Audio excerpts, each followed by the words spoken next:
Semeando a palavra de Deus. Nós nos encontramos neste dia 20 de janeiro. Celebramos o martírio de São Sebastião. Assim então, mártir, nós estamos na segunda semana do tempo comum. Nesta quinta-feira, o nosso Santo Evangelho é Marcos, capítulo 3, versículos 7 a 12. Proclamação do Santo Evangelho de Nosso Senhor Jesus o Cristo, segundo São Marcos. Naquele tempo, Jesus se retirou para a beira do mar, junto com os seus discípulos. Muita gente da Galileia o seguia. E também muita gente da Judéia, de Jerusalém, da Idumeia, do outro lado do Jordão, dos territórios de Tiro e Sidônia. Foi até Jesus, porque tinham ouvido falar de tudo o que ele fazia. Então, Jesus pediu aos discípulos que lhe providenciassem uma barca, por causa da multidão, para que não o comprimisse. Com efeito, Jesus tinha curado muitas pessoas e todos os que sofriam de algum mal jogavam-se sobre ele para tocá-lo. Vendo Jesus, os espíritos maus caíam a seus pés, gritando: Tu és o Filho de Deus. Mas Jesus ordenava severamente para não dizerem quem ele era. Palavra da salvação. Glória a vós, Senhor. Que as palavras do Santo Evangelho perdoem os nossos pecados, conduza-nos à vida eterna. Amém. Louvado seja nosso Senhor Jesus o Cristo, para sempre seja louvado, com sua mãe, Maria Santíssima. Assim seja. Amém. Meus queridos e amados, o Evangelho, então, de São Marcos, ao retratar Jesus como o anunciador do reino, sintetiza o seu ministério com um binômio: ação e pregação. Pregação e ação. Acompanham as palavras de Jesus os sinais. Os sinais se dão assim, muitas vezes, para confirmar toda a pregação. Jesus cura, Jesus liberta, ação, e prega, ensina, e a multidão o segue. A passagem, então, de hoje é um sumário, podemos dizer, da atividade de Jesus na Galileia, e diz que ele curava a muitos, mas não diz que ensinava.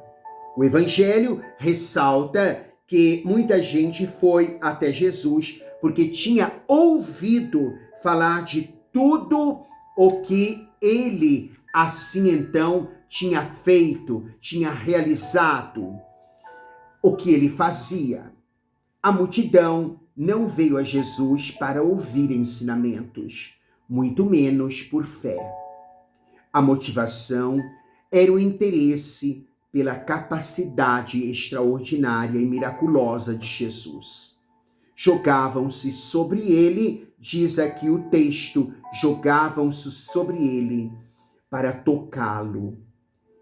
Dele saía sempre uma força, curando, libertando. Era gente que vinha de 7 regiões explícitas pelo evangelista. 7 regiões sugere pelo menos 2 coisas. Primeira, a fama de Jesus já se espalhou por toda, então, a Israel. Segundo, a ideia de totalidade. De fato, as personagens humanas que participam da narrativa só descobrirão quem é Jesus paulatinamente e contemplarão plenamente, então, a identidade dele somente no final. Ele é o Cristo, ele é o Messias, ele é o enviado de Deus. As personagens, assim então, sobrenaturais, ao contrário, os demônios sabem quem é Jesus. Deus, assim então, está aí como que manifestando também pelos demônios o Filho de Deus, o Cristo, o Messias. Assim é no batismo, na transfiguração, e os maus espíritos, os demônios, reconhecem quem é Jesus. Muitas vezes nós podemos até reconhecê-lo, mas não assumir as suas palavras, não crer.